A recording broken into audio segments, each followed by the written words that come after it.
I would like to call to order the Monday, December 5th meeting of the City of Monona City Council. Will the clerk please call the roll? Alder Thomas. Here. Alder Rademacher. Here. Alder DeBula. Here. Alder Holmquist. Here. Alder Moore. Here. Alder Wood. Here. Mayor O'Connor. Here. Please rise for the Pledge of Allegiance. I pledge allegiance to the flag of the United States of America and to the republic for which it stands, one nation, under God, indivisible, with liberty and justice for all.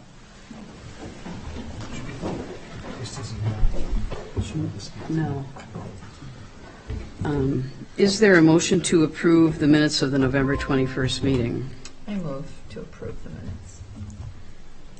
Is there a second? Second. Okay, any corrections or additions? One thing I noticed, Celine, was that Patrick was on Zoom here, I think. That is true, yes. Oh, okay. And then one other thing in the description of Amendment 7, and of course I do not have this open at the moment, but I think it should have said non-represented wages instead of just all wages, so. Right. Yeah. Yep. Is there anything else? All in favor of approving the minutes, say aye. Aye. Opposed? Minutes are approved. Next is appearances, and I understand Christy Goforth would like to speak. All right. City Council, your mic is muted. Oh, our mic is muted. I think that's those guys. Patrick, are you sure that's not in there? Try it again. Can you hear us now? Okay. Patrick? Yeah, they said yes. Okay, all right. Is Christy would like to speak? Is that? Yes. Okay, Christy Goforth would like to speak about the dog park, I guess. Christy?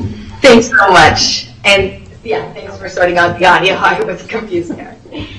First, I wanted to say today is International Volunteer Day, and I just wanted to say thank you to the hundreds of volunteers that make our city function, from our parks volunteers, our library, our fire and EMS, and all of the other areas and committees.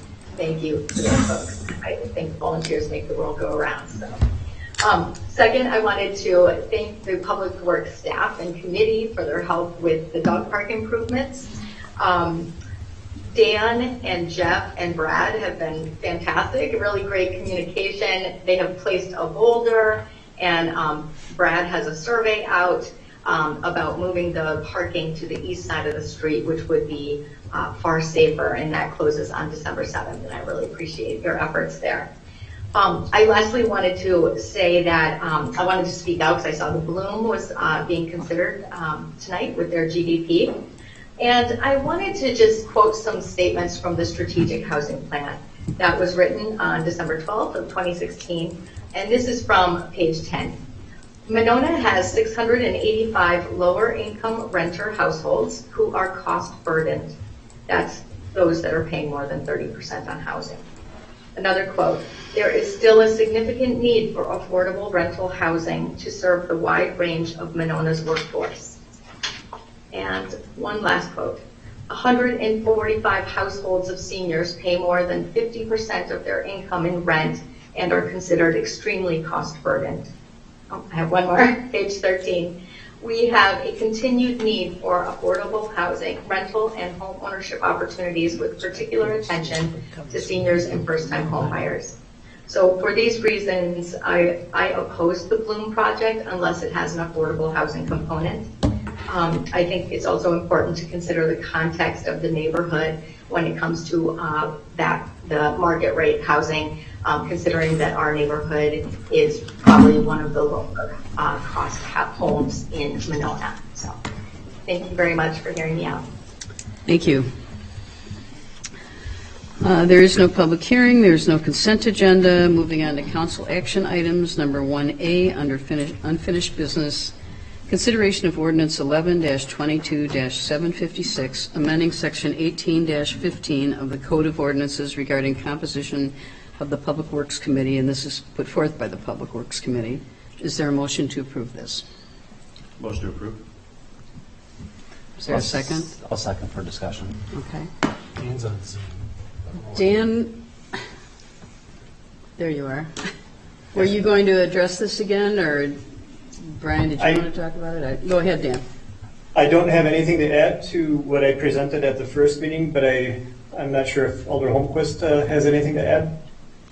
Yeah, and Patrick, chime in from your recollection as well. So this is a piece of information that was requested to come forward for a discussion at the committee level. The committee had the discussion regarding the consideration of a reduction of the number from 9 down to 7. There was a spreadsheet that was provided that compared the size of Monona's Public Works Committee compared to comparison of other communities nearby, both larger than us as well as similar size and smaller than us. There was some discussion about over the course of approximately the last year and a half, the potential of having some quorum issues. However, that has not historically been an issue, and it sounds like that there hasn't been any meetings that have been in jeopardy of not being able to be held because of quorum issues. And so it was presented or approved at the committee level to come for council's discussion. I think that's probably, unless Patrick has anything to add from a summary of the committee level. No, just a similar discussion. Did some comparisons with other communities. And I think the recommendations were kind of in line with what was seen in other communities. So I don't really have anything to add. Anyone else have anything? Alder Thomas? Yeah, just a couple of comments. First of all, I'm not opposed to this because it's always the way we've done it. I'm opposed to it because I think it's the right thing to do. I guess comparing us to other cities, I would rather compare us to other committees within the city. And we have two, Public Works is considered a major committee, Public Safety and Park and Rec. They all have 9 members. Plan Commission has 8. I thought about this and I thought if you drop down to 7, a quorum would be 4. So you could have 3 citizen members absent and the decision would be made by 2 alders and 2 citizen members.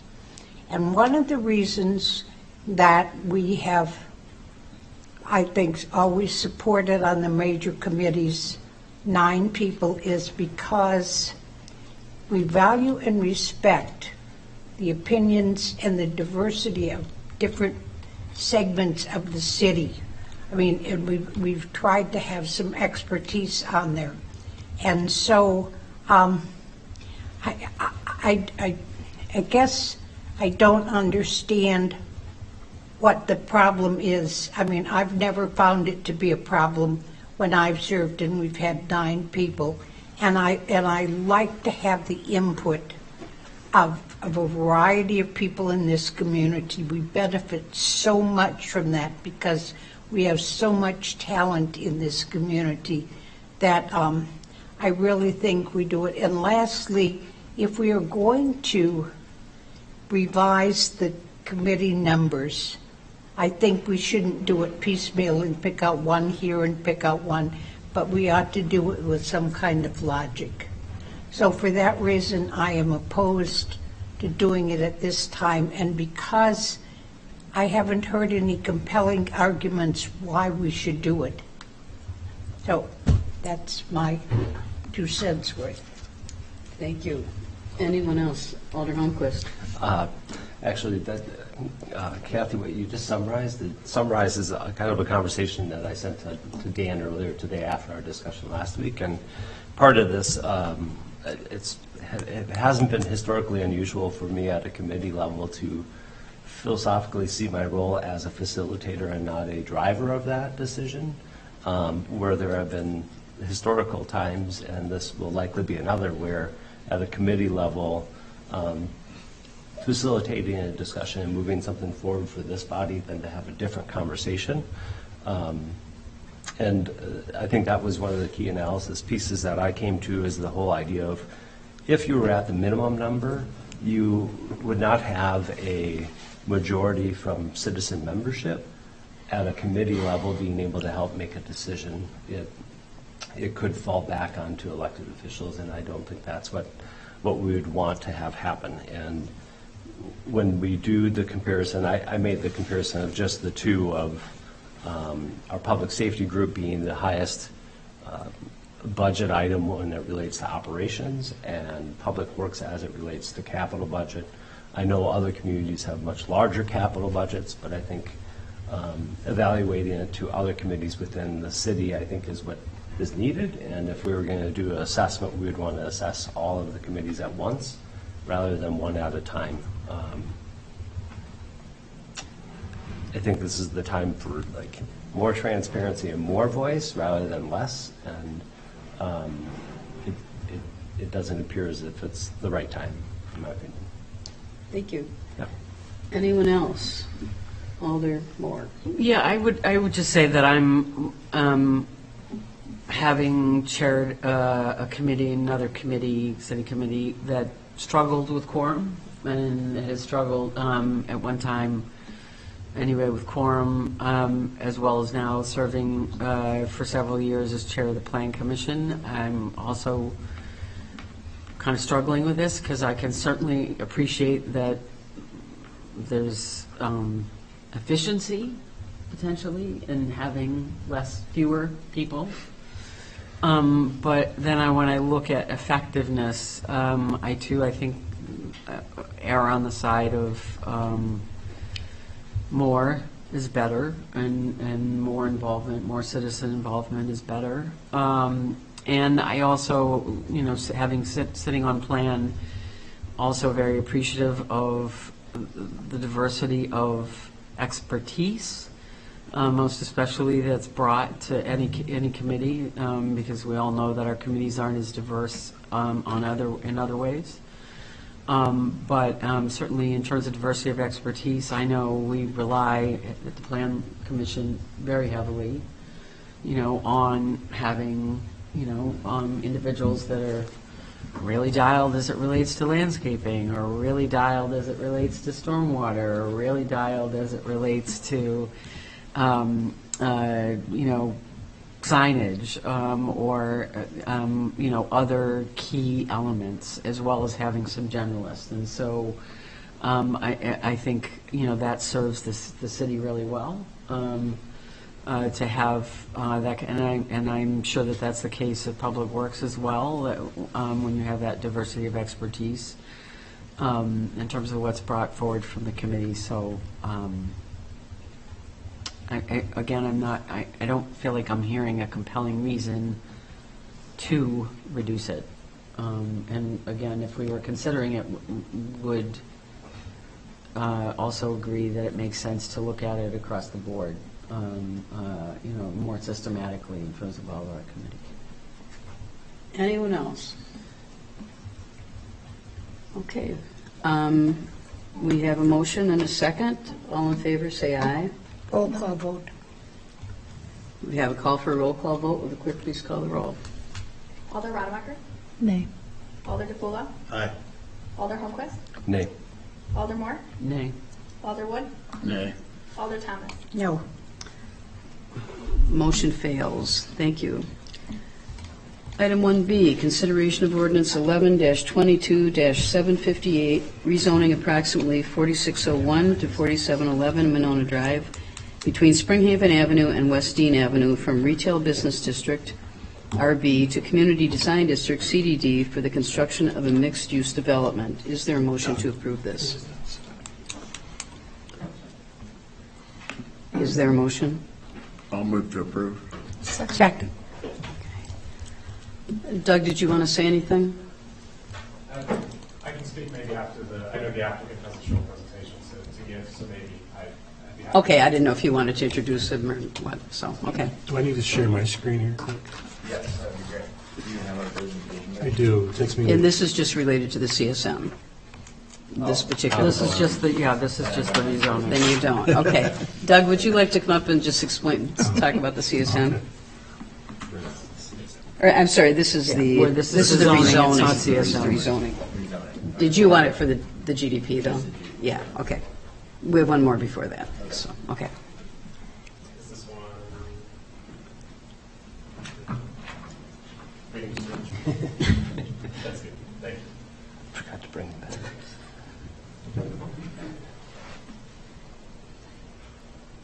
Thanks. So, as mentioned, good evening, everybody. This is the rezoning request for the Bloom project, mixed-use project. This would, the request here would be to adjust the zoning to retail business, which is the current zoning, to the community design district. And that would allow for the greater flexibility of the redevelopment and allow for a mixed-use project as it's proposed by the applicants. It would fall within the planned community development process and would just allow for the project as proposed rather than a typical sort of commercial corridor with ancillary residential but not for primary residential as proposed. The 2016 comprehensive plan has future land use map of this entire site as commercial, and this was unanimously recommended by the Plan Commission at their November 14th meeting. Any questions?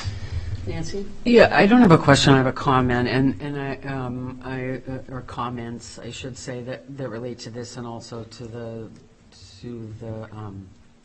next two items, and I wanted to share them now as chair plan, just because I think there's some confusion or lack of understanding around the difference in terms of what plan does versus what CDA does and what these items represent, but most especially around this particular item.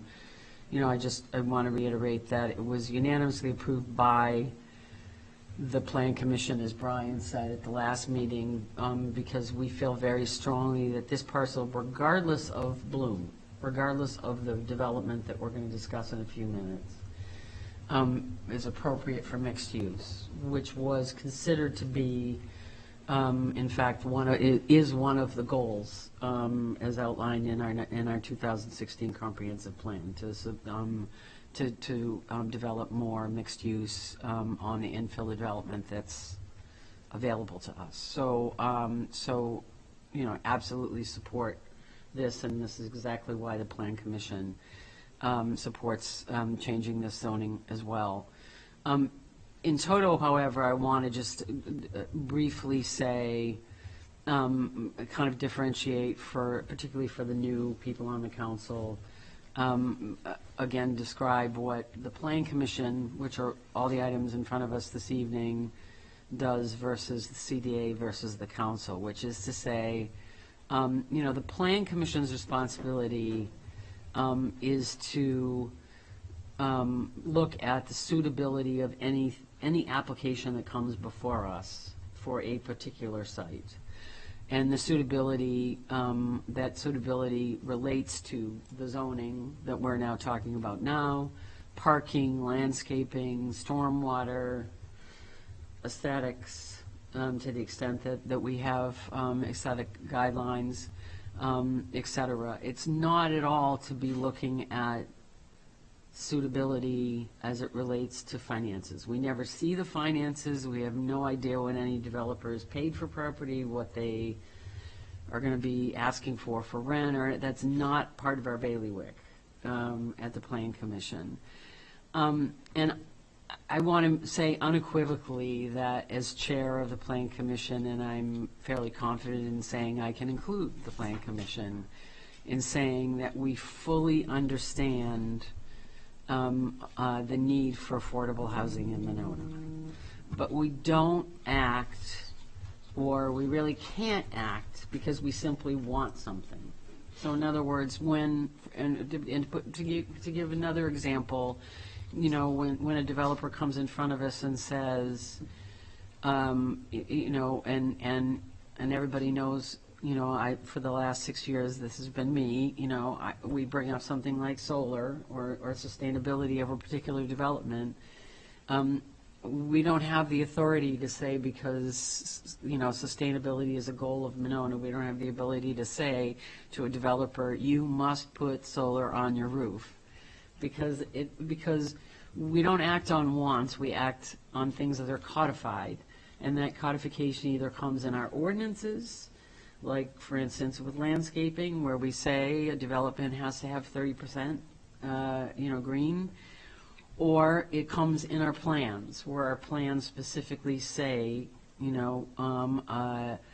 this is what we need as a community. So, again, a change in the zoning is fully consistent with our comprehensive plan, regardless of whether we're looking at the Bloom or some other development.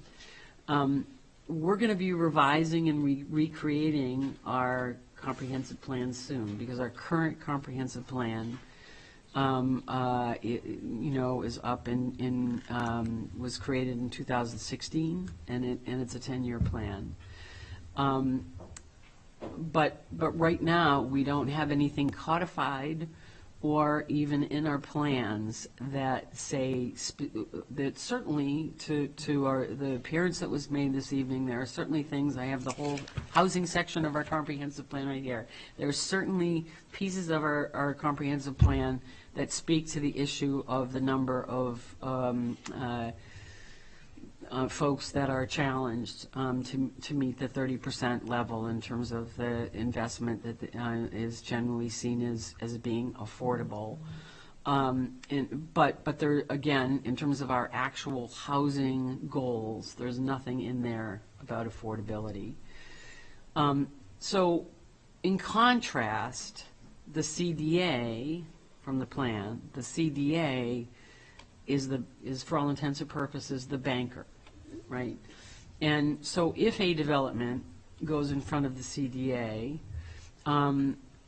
I would argue where the plan commission doesn't have leverage to force a developer or to insist that a developer do a certain thing around affordability in housing, or condo instead of apartment, because again, there's nothing there really for us to hang our hat on. The CDA, as the banker, I would argue, has leverage and appropriate leverage. So it would be entirely appropriate for the CDA to say to a developer, we're only willing to invest in this development if we see affordable housing, or we're only willing to invest in this development if it's owner-occupied versus renter. That being said, the CDA also has, first and foremost, a responsibility for making investments in a manner that will make any kind of TIF financing that's requested viable, which is to say they have to make sure that a development that's put in front of them and what they're investing, that development's going to make their increment. And so this is just to say that what we're looking at tonight is the Plan Commission side of things, and not the CDA side of things. And I would argue that, again, whatever leverage we have as a city is more about how we exercise our responsibilities as bankers in the absence of that codification in our plans or in our ordinances. Again, we're going to be looking at a new comprehensive plan, where the Plan Commission has also requested that we redo our strategic housing plan. And we're gathering data right now with the assistance of a new plan, person in the plan office, as well as Doug. We're gathering data right now to get a handle on what our housing mix looks like, and so that we can redo our housing plans as well as our to contribute to the comprehensive plan as well. But just saying, in the absence of that, of any of our plans really speaking to that, in my view, I think it would be in the same way that it would not be wise for the Plan Commission to say, you know, you can't come here unless you put a solar array on, even though we don't have anything codified in terms of sustainability regulations. You know, and further, as I said, the last time, again, this speaks not only to this, but the next three items we're taking up. You know, as I said the last time, from our point of view, the Neutral Project has put forward a plan that is that it was very definitely responsive to the neighborhood concerns, which is one of the things the Plan Commission does take into account, and to our interests in being a sustainable city and presenting in a development that is really very forward-thinking in that regard.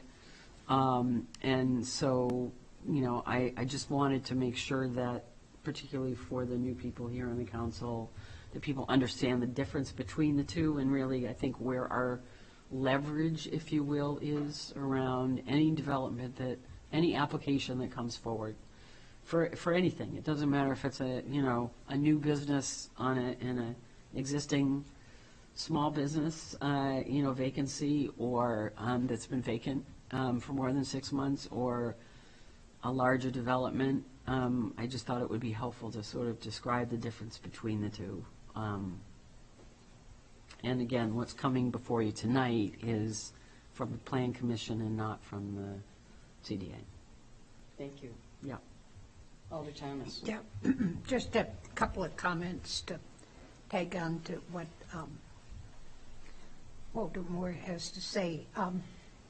From a standpoint of TIF and providing TIF, I learned something which I guess I hadn't thought about at the last meeting, and that is when I asked the developer this, and he talked about the difference in what you could charge for rents on Monona Drive versus downtown Madison. You can't charge on Monona Drive what you can for an apartment for what you can get in downtown Madison. And developers, I mean, we watch what kind of return they get, and we don't expect them to get greedy, but for their investment, they do expect a return. And we talked about the but-for. When you do TIF, you do but-for. But for TIF, the project won't work if you're asking for it. So there is the issue of the rent if you're going to get a return. There is, if you add low income units into the mix, that lowers the value of the assessed value of the property. And when it lowers the assessed value, that affects our ability to have a return on the TIF investment. So when we as a community want them to have sustainable elements to their development, it drives up the cost. They cannot recoup it in rent.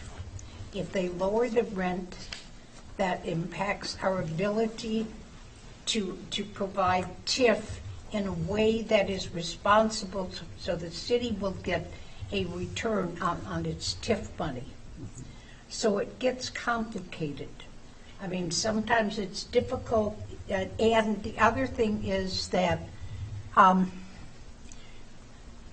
many of the properties that we have, because we're landlocked, are undeveloped land.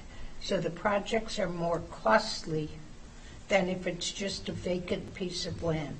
So as the banker, as the CDA, it gets very complicated to determine when you balance what the sustainability of the project, doing the project, whether or not you can do low-income housing, and we have to figure out, I understand we have to figure out how we do that, but in a landlocked community with almost all of the land developed and not able to charge the rents that Madison does, it gets more challenging for anybody to do it.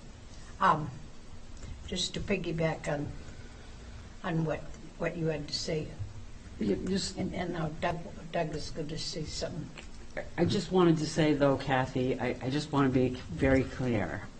I think that there is very definitely a way that we as a city, more than one way, that we as a city can do more with affordable housing. And I am willing to work and have worked, and I will continue to work with the city to have those avenues. So I don't want, I really, really do not want to, dismiss how important it is that we go there. And I think there are ways that every development can have a small percentage of affordable housing and still meet all the demands that are necessary within CDA. So I'm not, but I'm saying in this case, with this particular development, I appreciate that it is more challenging, and more importantly, as did the entire Plan Commission. But so I, that's all. Yeah. Doug? Yeah, just a couple comments. So we don't go out and choose the developers or the development projects that come to us. We have to deal with the projects that we get. We don't own this land, unlike down at the river. There's a huge need in this market for housing, period, whether affordable or market rate. And I don't know that turning down a market rate project helps with the affordable housing market. It just makes fewer units available for the demand. We'll be talking about this more when the developers agreement comes to the city, to the city council. But I think this will be a financially successful TIF project. That will also, a financially successful TIF can then be a donor to other districts, and it sort of offsets, because affordable housing may pay back. It will, I think, the ones we've seen, and we do have at least one and maybe still two coming down the road. They will. Well, they can make the TIF, repay the TIF loans, but it takes either longer or even beyond the full life of the TIF, and at that point you need a successful TIF donor district, that can loan funds to a less successful TIF. So I think, if we didn't have the potential for some other affordable housing projects coming, I might look at this a little bit differently. But, as I said, we don't own the land here. If we turn this down, there's no, we don't know. Then, we have vacant land, and what do we do with what's going to happen to it? So. Anyone else? Okay. If there's nothing else, all in favor say aye. Aye. Aye. Opposed? Motion passes. Next item, B, consideration of ordinance 11-22-758, rezoning approximately 4601 to 4711 Monona Drive between Springhaven Avenue. I'm sorry, I'm reading the wrong run. Item C, consideration of resolution 22-11-2604, approval of a certified survey map, CSM, for Block 9 of the Springhaven plat and adjoining unplatted lands, the Bloom GDP. And this is also put forth by the Plan Commission. Is there a motion to approve this? I'll move approval. Second. Doug? Thank you. So as mentioned, this is a certified survey map request, and this is to consolidate the existing lots on the entire city block in question into two parcels. So to the west, there would be a parcel that would be associated with the townhomes as proposed in the upcoming GDP. And then the balance of the parcel would be the mixed-use project extending to the east, facing Monona Drive, as well as the surface and underground parking. This was reviewed by the city's consulting engineer for clarity in terms of the document itself. Went to Public Works Committee for their review and received a recommendation there. as well as, again, in November 14th, my commission receiving unanimous recommendation from the commission. Any questions or concerns? Okay, hearing none, all in favor say aye. Aye. Opposed? Motion passes.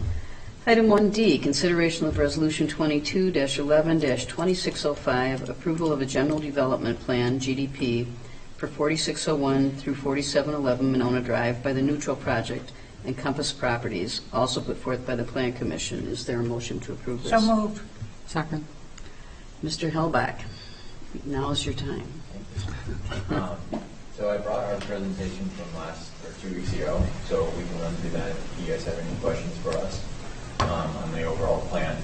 But I know there was a lot of discussion in particular to our rents, and I didn't have them off the top of my head at the time, but wanted to share them with the committee. So we flipped to slide, I think it's 3. You guys, and you should have gotten packets with this. But as of today, this is our most recent rent summary and rent roll. And it could change in the future given that we're 2 years out. But right now our studios are likely going to be going for $1,252 per month. The 1 bedrooms will go for $1,795. The 2 beds will be for $2,236. And the 3 beds right now are roughly $3,087. And that's an average with the townhomes. The 3 bedrooms in the actual building will be at $2,451. So I know there's a lot of discussion last time about our rents, and just wanted to give the community kind of an idea of where we're at. So that's really all I have. I have our plans if anyone wants to ask questions on those, but that was all I had for tonight. Does anybody want to go through the plans again? Any questions for Mr. Hellback about the rents or the plan or anything else? Okay, hearing none. All in favor say aye. Aye. Opposed? Motion passes. Thank you. All right, we have one item under new business. Consideration of Resolution 22-12-2470, extending the charge of the ad hoc work group on diversity, equity, and inclusion issues and updating its name. This is something I put forth. Move to suspend the rules and take this item out of order. Second. All in favor say aye. Aye. Is there a motion to approve? Move approval. Second. Okay, I'll just talk a little bit about this.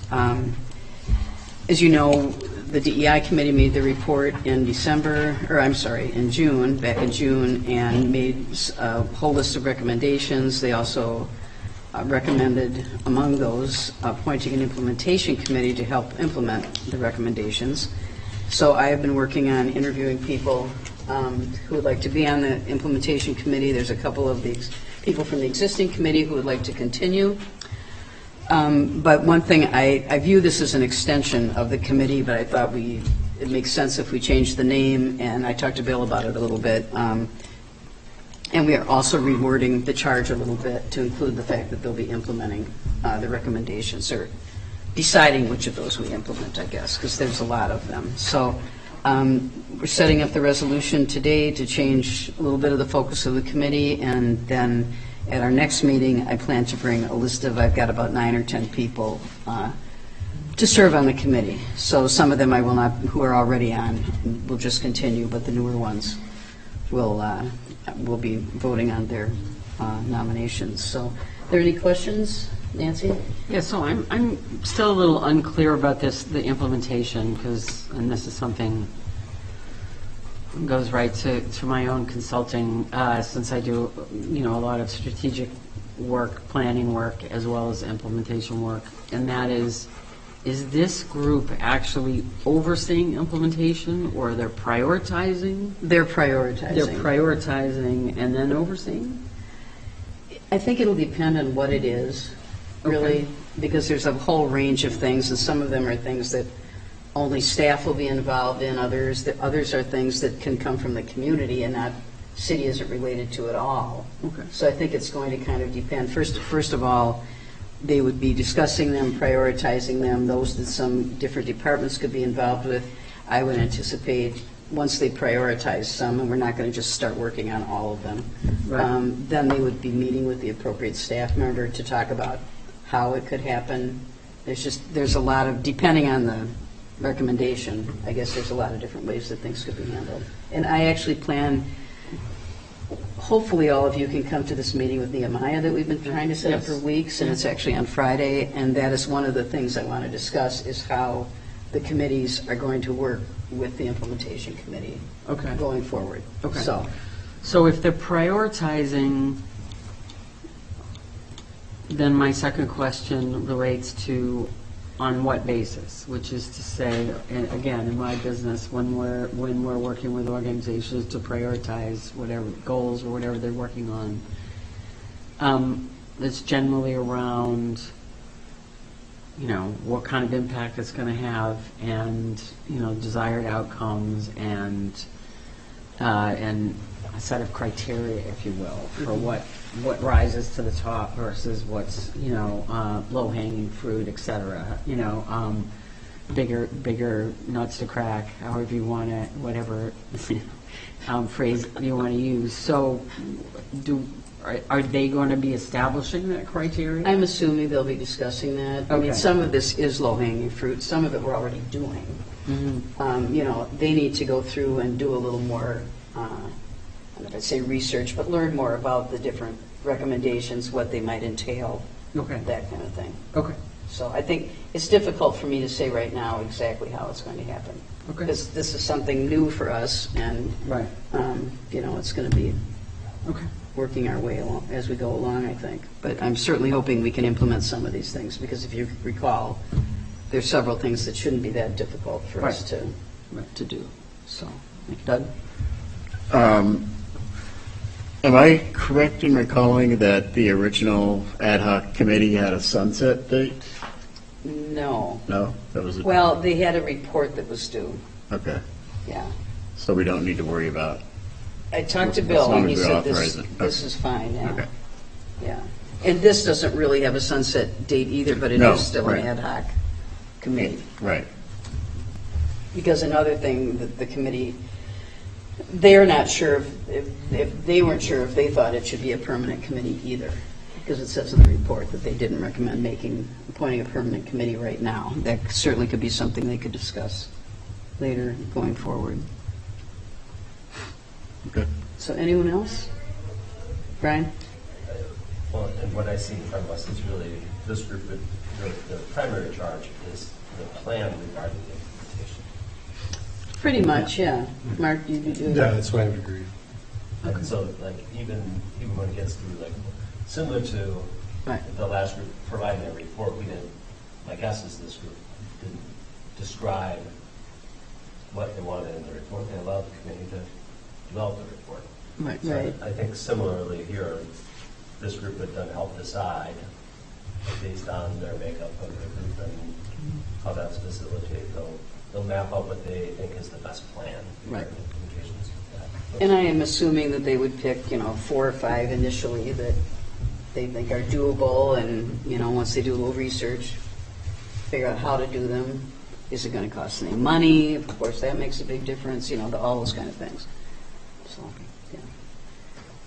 Anyone else? Okay, all in favor, say aye. Aye. Opposed? Motion passes. Thank you. Moving on to reports from committees, commissions, et cetera. First item is updates and discussion on diversity, equity, and inclusion efforts. Alder DePula? Or I guess I don't normally ask for, does anybody have anything they'd like to report? Other than the Fridays. Right, we do have the meeting scheduled on Friday at 2 with 2 to Nehemiah. 4, yep. Right. And that's in the conference. City conference room. Anyone else have anything to add? I would just say that, Alder DePula and I are serving on the Dane County Regional Housing Strategic Housing Advisory Committee, and they did have a meeting last week via Zoom. Most of it was focused on an overview of racial segregation in housing, much of it in Madison. They're some pretty astounding numbers there. So that was a good background into, moving on to the next step, which we'll be meeting in January, actually now, so we will keep you posted on that. Any update or discussion on sustainability efforts? Mayor, I just wanted to say, I know that we've all probably seen the email 3 times, but the DCCVA is having a webcast this Wednesday at noon all about the Federal Inflation Reduction Act. And in particular, it's hosted by Kathy Coons of the Dane County Office of Climate Change.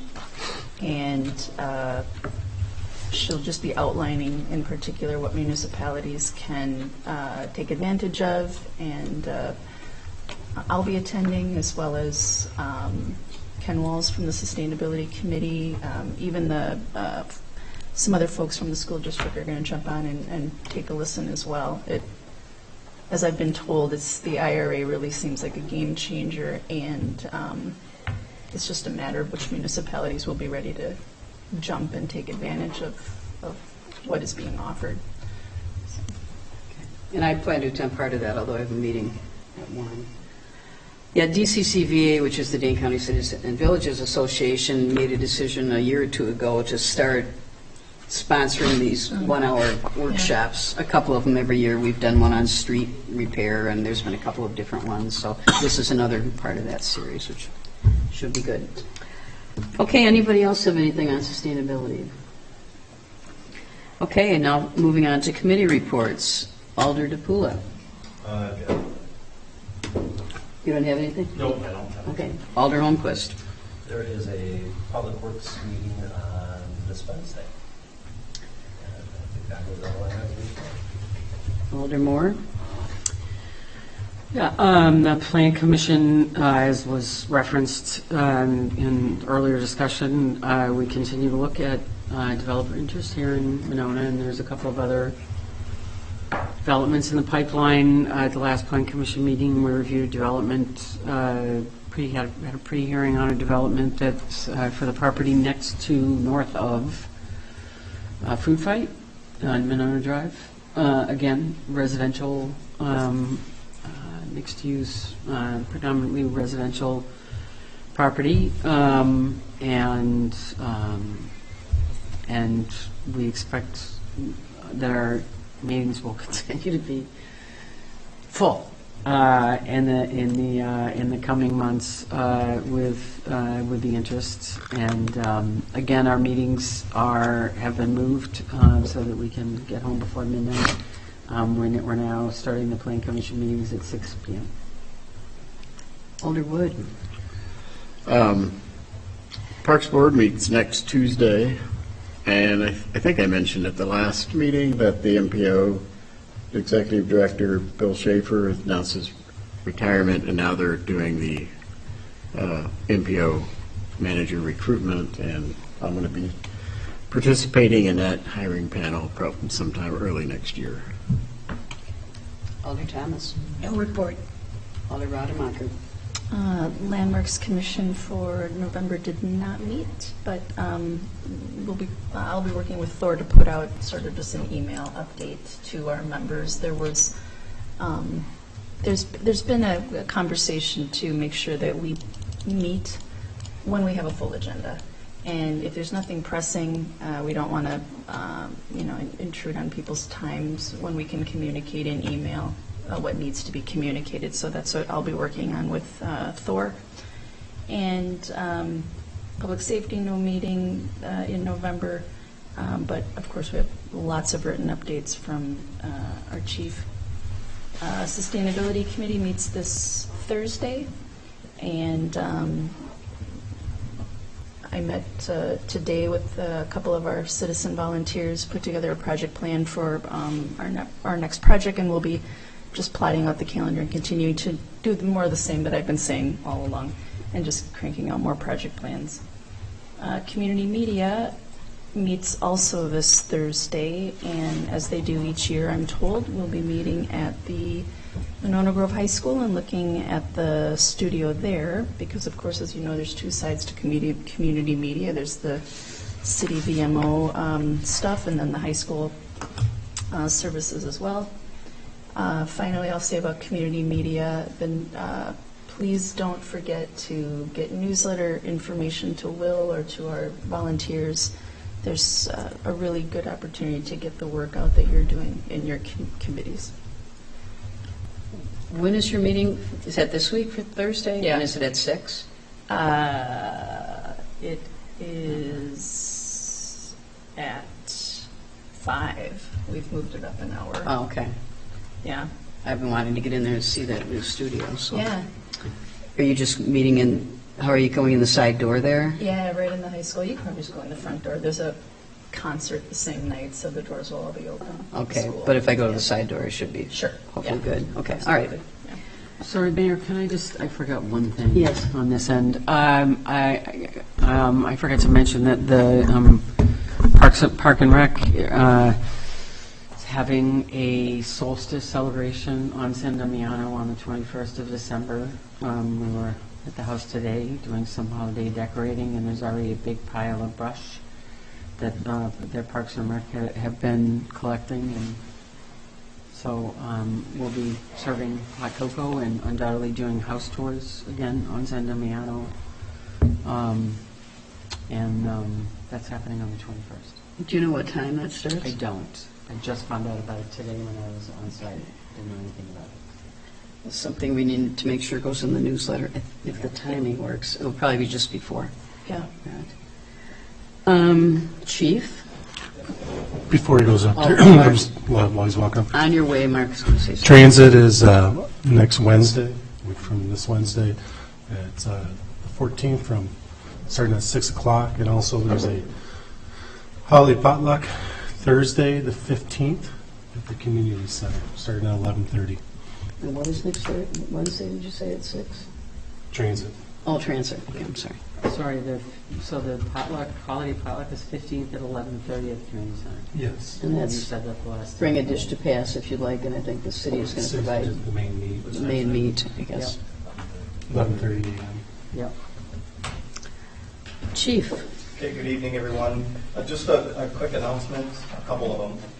First, just to be sure you're all aware, we're going to be doing a small, informal yet formal swearing in, as a reminder, Madam Clerk, next week for a new officer who will not yet be paid by us, but she is anxious to be paid at some point. We will be putting her through the police academy, thanks to very generous community donations who wish to sponsor her through the police department or police academy starting in January. So she'll be attending Black Hawk Tech. Hopefully she'll do quite well there. Maya Friedman, she's a former intern who was authorized as actually the #1 hire by the Police and Fire Commission. So that will be done next week. We'll support her through that process and wait for authorization from the mayor and a vacancy. So we have 2 retirement eligible officers currently. One I just spoke to this morning who gave me a little bit of indication that things are looking that way. And you all approved the incentive for officers who are retirement eligible to give me 6 months notice. That has motivated this officer to come forward to begin at least seriously talking about getting notice in January of next year. So that'll hopefully coincide right about the time in which Maya will graduate from the police academy, with a few weeks in between. So that's that. So when is the swearing in? Well, do you have a date, time? Yeah, we're going to keep it sort of probably in the clerk's office, low key. I'd rather do something more formal, invite the public, et cetera, when we're ready to hire her full time. All right. And then that'll likely be when she's out of the academy. Okay. And then the other is a quick plug for Shop with a Cop. Many of you may have seen that several other agencies within Dane County held their event last week. We're not special, but we like to do things a little bit differently here in that we found that there's more flexibility for us to have our own Shop with a Cop, that officers who all have their own personal lives and schedules with their family can schedule their shopping with the child and families in need on their own. And so this year we've teamed up with the school district and Winnequa School in particular, and have identified 9 families that we will be helping out.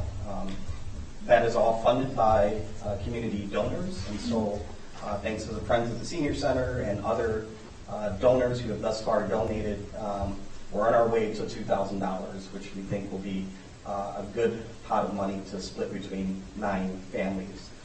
The 9 families are 9 Monona Grove School District families, and I think the majority of those are Monona families. So we hope to continue that fundraising. Please check our Facebook page out to figure out how you can do that. It's a check to the city of Monona, then we'll shop with a cop. And we will gladly either pick that up from you, or I will shake your hand gladly if you drop that off here at City Hall in the police department. And that's all I have. If you have any questions, if you have any. And when would you like those donations by? Ideally, in the next couple of weeks before Christmas. And officers will start doing the shopping later this week, next week. But there is some opportunity for carryover in the event we get over our $2,000 goal for next year's kids. We hope to continue this tradition year in and year out. Okay, all right. Thank you. Thank you. Mark, did you have anything else to? No, just those 2 And things. Aline, did you have? Just that the notice of non-cancellation statement is due December 23rd if incumbents aren't planning to run by 5 p.m. And I just had a couple of things. We are going to be meeting in 2 weeks on the 19th, and then not meeting on January 3rd is our plan. We're going to be introducing a couple of big things that we hope everybody thinks about over the holidays, right? We're trying a couple of the items that are going to be on the agenda. I think Doug's going to be involved, and he's going to be out on a family leave right over the holidays and through the 3rd. So this works out fine. We'll then do the second read on those items on the 17th of January. Did you have something to say about that, America? Okay. Remember, we are meeting with Nehemiah on Friday between 2 and 4 in the conference room. That's just the council. And then I would just like to remind everyone to please check your city email routinely, because quite often, I know especially just trying to find this date for Nehemiah, Mark sent out a couple emails, people didn't respond. Then it turns out that their dates have been taken up by something else. If we don't respond fairly quickly to things, it just causes more and more delay. And sometimes I know department heads are waiting for answers from their committee chairs about agendas and that kind of thing. So if you could check your city email every day or two and respond where needed, we'd appreciate that. And I don't think we have anything else. Oh, I do have one appointment. Yeah. I'm appointing Tony Gomez-Phillips to the San Damiano Steering Committee, effective immediately. Kelly Slack, he'll be taking the spot of Kelly Slack, who was a park board member who had to step down because she just didn't have the time available anymore. Tony is also a park board member, and that's partly why I chose Kelly and Tony, is I'd like a park board member on that committee. He also is a landscaper, and I think that's going to be a really important part of some kind of landscape plan, what we're doing going forward with San Damiano. So, Second. all in favor, say aye. Aye. Thank you. And is there a motion to adjourn? So moved. Second. All in favor, say aye. Aye. We are adjourned. Thank you.